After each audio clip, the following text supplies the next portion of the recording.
Exciting pasta recipe మీ ముందుకొచ్చేసింది. ఎన్నాళ్ళ నుంచో wait చేస్తున్నారు గదా! నేను చెప్తాను. యెస్. నేను మీకిప్పుడు చూపించింది టొమాటోస్ ఆల్రెడీ గీలో వేయించుకొని పక్కన పెట్టుకోవాలనమాట.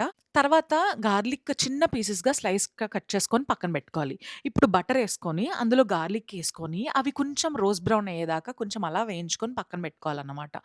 అండ్ నేను ఆల్రెడీ ఇందాక టొమాటోస్ బటర్‌లో వేయించి పక్కన పెట్టుకున్నా అన్నా కదా! అది మిక్సీ పట్టాలి. అది ఇందులో ఫ్లేవర్ రావడం కోసం బాగా సార్ట్ చేయాలి.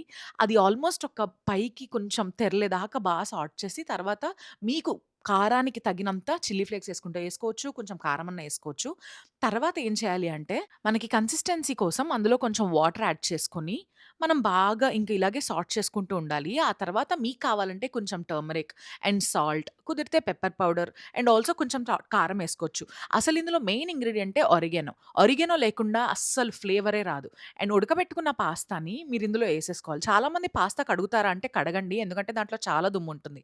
అండ్ లాస్ట్‌లో కావాల్సిన చీజ్ స్లైస్ చేసుకొని తినేయండి. సింపుల్.